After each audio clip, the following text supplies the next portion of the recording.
understand you're gonna put your head down. Hello, everyone, and welcome to another episode of Mike and Chet's Tennis Podcast. Today, we're joined once again with the intro with Baxter the dog. Okay, Baxter loves tennis. He's a tennis dog, aren't you, Baxter? he loves tennis. He loves tennis. There he is. Good boy. And, his favorite player, Carlos Alcaraz, won the Australian Open. Yeah, they're both smiling all the time. They're both smiling all the time. I mean, okay, like Djokovic, unbelievable, 38 years old, makes it. He to make it into the semis, right, against Sinner. He played 2 sets in 6 days and lost both of them. That's true. Then That's went true in, then too. went into playing Sinner, and he did. Kudos to him. He played unbelievable. Sinner probably not his best day, but still didn't like. I mean, you talk about the break points lost, right? I mean, it didn't come up.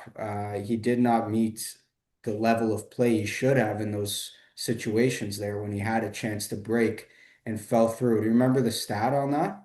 Yeah, 2 out of 18. But Unbelievable. yeah, but here's what I was thinking.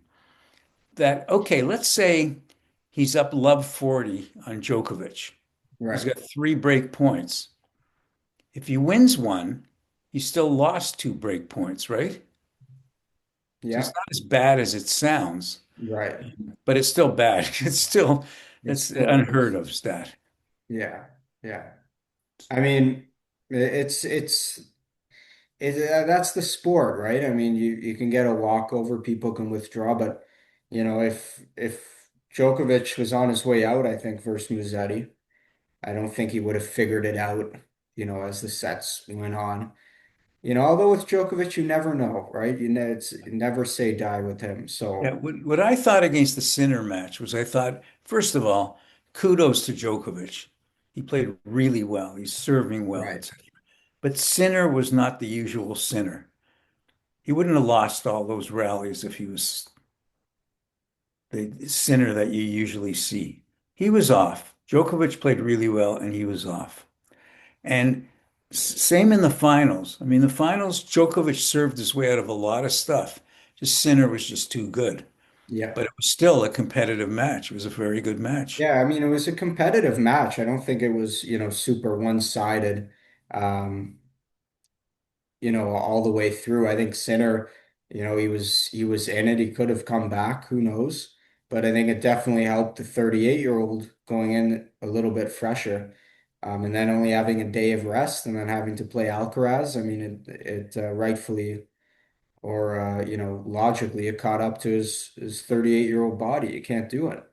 Yeah, the weird thing I thought was when you really think of it, Djokovic could be Alcaraz's father. Yeah, It's a 16-year difference. And Djokovic is almost 39. right. So 39 versus almost 23. Yeah, That, it's impossible. but he played, I can't believe that me, probably along with you and a lot of other people, thought Alcaraz was going to win 3 straight. Right, right. I But he, mean, Djokovic is no, like, he's still in it. He's still in it. Um, well, by the way, we had a comment on our last podcast. Someone said, yes. doubt Djokovic at your own peril. That was when we were saying, that Sinner's going to destroy him, all this. And then the guy obviously commented after the result. It's Right, one which thing is to easy to comment do. after the result versus before. But we appreciate the comments, guys. Keep them coming. It makes it interesting for us to hear your perspectives. Well, certainly surprised me that Yeah. at 38, he was still in it. He was still in the rallies. He was doing very well, still pinpointing his shots, deep in the corners, served really well, served his way out of trouble, same as what he did against Sinner. But good for him. Now, question is, do you think he's going to retire at some point I soon? mean, he says he wants to play the Los Angeles Olympics, right? 2028. Now, whether he plays right up to that point, I doubt it. Probably take some time off and come back. Um, But I think he's still in it. I mean, whatever he's getting paid, I don't know, let's throw a number out there, $100 million a year to play tennis. It's not a bad gig. He's Right. been doing it all his life. I mean, what else is he going to do? And He's still finally, competitive too. yeah, and finally, everybody's starting to like him. Everyone's starting to He like him. always wanted to Great be sign. liked. Always wanted to be like Nadal and Federer. And I Right. think he's starting, maybe not quite at that level, but he's Yeah. up there now. Well, you People got to like him. respect the guy. You've got to respect the guy. 24 Grand Slams, still going at it, 38 years old. I mean, he definitely put us on notice that he's not going away so easily, Right. right? But on the other side of the coin, Alcaraz is unbelievable. He's Yeah. enjoying himself. He's smiling like Baxter the dog. He's smiling all the time. And he's enjoying it. Even if he misses shots, he's still enjoying it. Right. I mean, that's such a key thing there. And, that's why these guys are such great role models for kids. I mean, I see it, with the competitive juniors, is there's a lot of stress that, being a competitive tennis player, um, there's a lot of stress associated with it. And if you can learn to, in some cases, relearn just to enjoy the game, have fun. Like you Right. say, you make it or miss it, you smile through it. You're out there to have fun, and that fun, that fuels the passion and it keeps you going. And it's really a key ingredient that I think a lot of players are missing in the game. The game is supposed to be fun, I guess in every job, right? If you love your job, it's much easier to be good at it. right? And there's so many things to do out there, when it comes to a job. Right? I mean, I know it for kids my age coming out of school, and you're thinking, what am I going to do, in a career, etc. Really, I think what I've found so far has been working is just figure out what you're passionate about, and make that work as a job. I mean, there's so many different things that ways to get paid for what you do now, you know. Well, here's the thing that you spend more time, most people spend more time at work than they do anywhere else, including home. Right. So you got to like what you do. Otherwise, it's a miserable life. Right. Yeah. Sure. Yeah. And if you don't like what you do, figure out what you like to do and, And make it work. make that your job. Yeah. Yeah, definitely. Yeah. Anyways, good work, Djokovic. Good work, Alcaraz. Not so great work, Sinner. You could have played better, but still, you hand it to the winner. But I got to give you kudos, Mystic Mike. You predicted Rebecca back in the last episode before the semifinals. Um, so that was good work. Good And work. don't forget, I predicted Alcaraz at the beginning of the And you tournament. predicted Alcaraz A as lot of well. people picked Sinner. He was the favorite. Right. You picked Alcaraz from the get-go. Yes, I did. All right. I did. So, Okay, anything on the women's that you've got to comment on I mean, about Sabalenka that? needs to figure out some things. I think she lost it. She's got it. She has an aggressive game. She's got to stay on that aggressiveness, and then she gets troubled when that aggression isn't working for her. Yeah. And she hits How do you find it? How do you find your rhythm back? She needs, perhaps we thought that with Swiatek for a while, but Swiatek is kind of, not been operating at her highest level. But we thought that with her, maybe Sabalenka needs to develop, a little bit more of a feel in her game, not so aggressive some of the times when she's missing. And I think we saw that a bit with Rebecca now, where she was trying to find herself when, the attacking balls weren't working as much for her. it's nice to see somebody else win though. It is. It is. Make Sabalenka play better as well, Yeah. Yeah. for For sure. sure. Okay, there's one other thing to talk about that it was suggested, I think I told you or maybe I didn't, that the head of the Australian Open threw out a suggestion that the women's tennis should also be best 3 out of 5 sets, getting paid the same money. Why isn't it 3 out of 5 sets? What do you think? Should it be 3 out of 5 sets? I think it's fine as it is. I think when you know, there's it becomes a very physical, different match when you're out there for a long period of time. Um, you know, I like personally, I like that the Grand Slams are best of 5 sets for the men's. I think the women's, you know, it's been tradition, best of three. I think that's, you know, that's fair enough. That's the sport. That's the way it is. Um, and yeah, I just, you know, I don't see, I'd have to, you know, pay, you know, is about what level of, you know, attractiveness are you providing for the fans? Are you promoting, you know, p prompting people to buy tickets and spend money on the sport? And if you are, then you should be compensated accordingly. And so that's, you know, whether you're a man or a woman, whatever it is, I believe more so in the merit system that these women are, you know, getting a lot of fans into the sport. So what? It's best of 3 sets. I don't think that has anything to do with the pay. I agree with you. It's what who attracts the fans more, and I think it's fairly even now. I Mhm. think a lot of the fans are as interested in the women's as they are in the men. Right. So they should get the same pay. The question is, why isn't the men's 2 out of 3 sets? Yeah, What I mean that. sport? What sport do you have matches for 5 hours?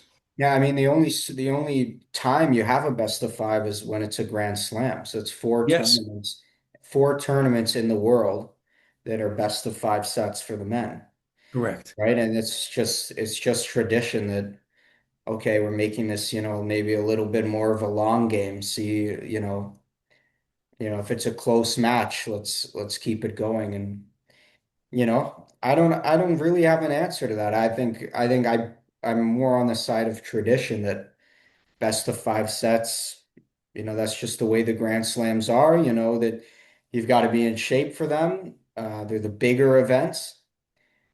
I don't mind that. What about you? What are your I thoughts? think it boils down to this. Why change it? It's extremely popular. Everybody loves it. Why change it?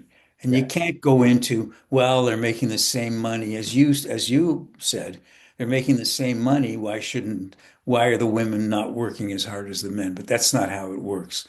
It works what brings in the tickets. Yeah, for sure.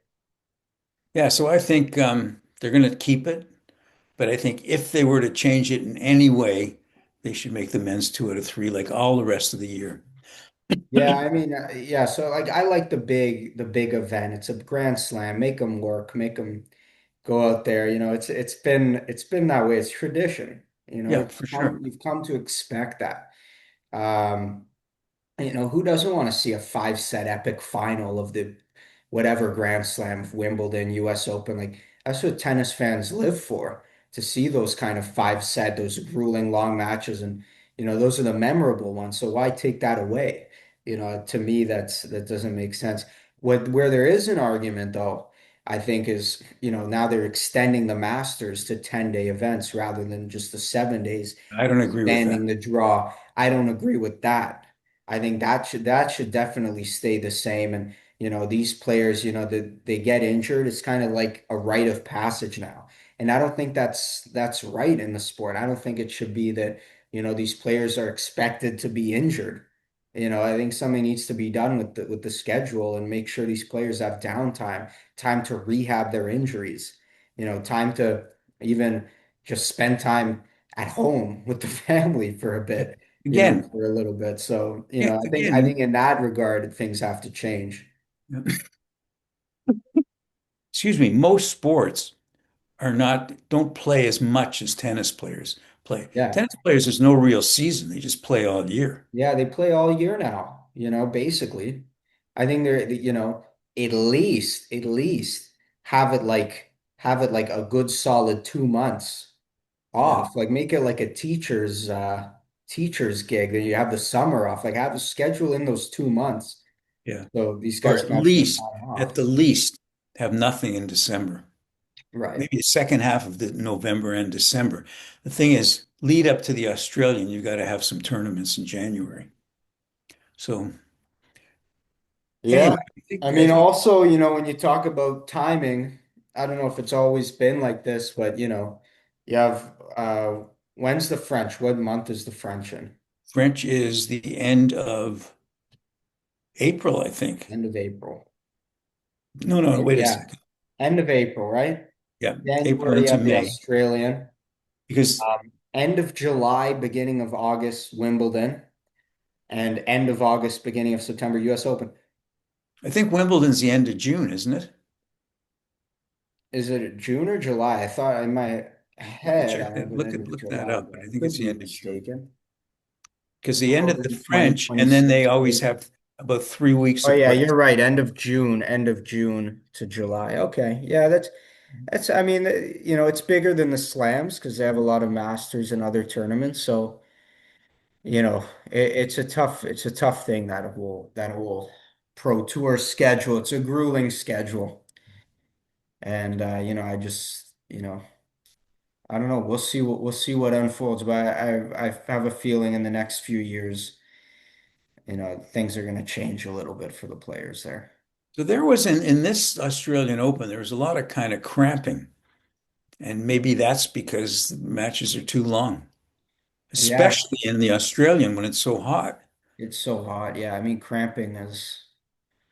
Yeah, I mean they have that heat policy now that if it's a level 5 then they close the roof, but players are visibly affected by the heat at a level 3. We saw that in the finals of semifinals, Zverev and Alcaraz. Both of them were having trouble with the heat, staying in the shade in between points and things like that. And the Australian Open was set their heat level at level 3 on that, so it wasn't even close to what would require the roof to be closed. What So would go ahead, sorry. no, no, you go ahead. What would you say right now is your men's ranking, top six? Oh, Not okay. what they say, but what do you think is the Well, I top think six? that's only fair to put Alcaraz as one, two Sinner. Um, 3, I'd still say Novak. 4, I'm gonna go Zverev. Yes. Um, oh, wow, that's tough. Lucetti, maybe five? Yeah, I mean, you Great. can make a good case for that. I mean, the rankings he is 5, Yeah. pretty sure. Yeah, so leave it at And that. then you could also say like we can't forget about Holger Rune. You know, he's injured right now, but he left in a good spot, Yeah. right? And So Rude was yeah, I'd not say injured. I'd say probably Musetti, and then yeah, maybe Rune. How about Rude? Is he still up there? Rude's still up there, yeah. Yeah. But I think I th but I think that the big five is what we've got. Yeah, Fritz is, He's dropping off. yeah, Fritz is too unpredictable. Yeah. He's still top 10 for sure, Yeah. but a little unpredictable. I mean, who do you think's the best American player now? Covered this a while ago, but I'm wondering if you think Now, we were saying the Fritz. change. We were saying Fritz, yeah. Um, We were saying Fritz with Tommy Paul second. Now I'm going to say Ben Shelton yeah, maybe second Ben to Shelton. Fritz. Tommy Paul's in the mix. Fritz is Yeah. in the mix. I'm going to go Fritz still number 1. Okay, how And about the Shelton's women? closing in on him. How about the women? I'd still say number 1, Sabalenka. 2, Coco. 3, Swiatek. What about Rybakina? Yeah, I'd put her 4. Put her 4. Um, Man, five's a tough spot. Five's a tough I spot. put Rybakina too. That high, really? Yeah. I mean, I don't know. I need to see some more from her over time. Yeah, some people, like, I don't know what happened to Coco. And I mentioned this before too. Coco's had very good coaches. Right. My question is, and she's obviously a very talented athlete. So my question is, can't they teach her how to serve at that Yeah. level? Yeah, they've got to figure that out. I mean, I don't think she's doing that in practice. That has to be a game time thing But it's then they have to messing with her figure head. out what's the one thing she's got to think of when she's playing a game. Yeah, some players it could be as simple as, calming their nerves. That could be too. I think that's what happened to Swiatek, by the way. Yeah, I think she gets really nervous. right, right. Yeah. And so Yeah. I And don't know. that's part of the coaching too, right? You got to be able to coach a player holistically is and have those people on your coaching team that, okay, this is the guy who's going to push me in practice and do this and that and focus on my game, but where's the balance in, okay, this is the guy who's you're just having him in the corner is going to bring, relaxation and calm when I need it. Yeah, for sure. Um, that's they were interviewing Rublev, about because he has Safin on his team. And Safin, he got some spotlight, I believe, at the U.S. Open, this last U.S. Open that, because he comes in, he has his long hair and a beard, and he's kind of like got a little belly now, and he's there on the court, looks kind of like just really chill guy, kind of, and they talked to him, they interviewed Rublev after one of his wins at this year's Aussie Open, and they asked what is having Marat Safin on your team do for you? Like, what does he do for you? And he was kind of like, I don't know what he does for me. It just kind of brings just relaxation to the Well, team. that's what they're there for. See, those Yeah, coaches at that level, like they're not going to teach their players how to hit a forehand. yeah, They've got to relax them. They've got to get them ready for a match. They got to maybe work out some strategy, but they're not going to teach them how to play, yeah. And I mean, Safin's former number one, and he's briefly. Yeah. beaten, yeah, briefly. He's beaten all of, he's beaten the big names, and he's been on the big stages, and it's just having him there, and it's just that calm personality to lean on. Sometimes that's all these players need, right? It's just that balance, Now, brings up another point. especially Rublev and his knee. Yeah. Yeah. Brings up another point. How badly did Alcaraz miss Ferrero in that tournament? Yeah, I mean, it's rare that it would just be like one thing happen. It was probably coming for a long time, Yeah. you know. And he obviously could play okay without Ferrero.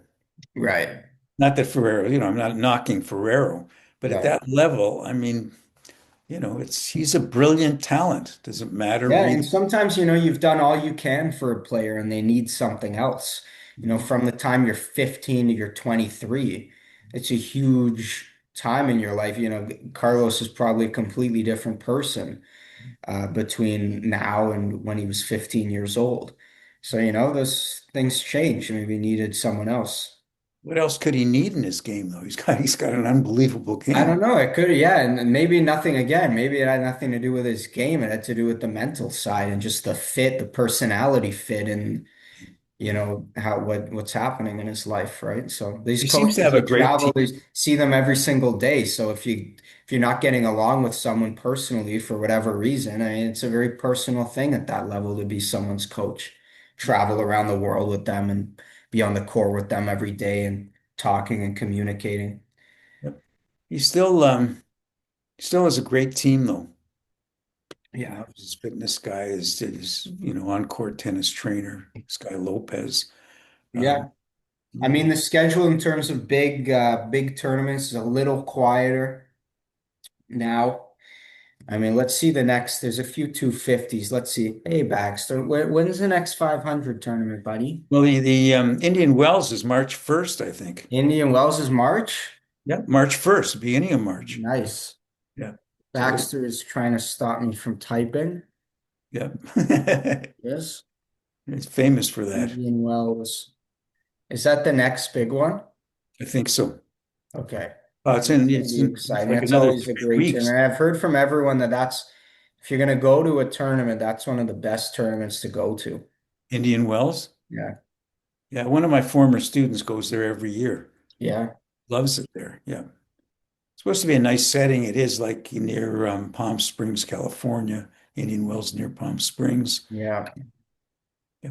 Anyways, bottom line on the Australian. We're forgetting someone actually who's kind of slipped under the radar. Jack Draper. Yeah, because we haven't seen him.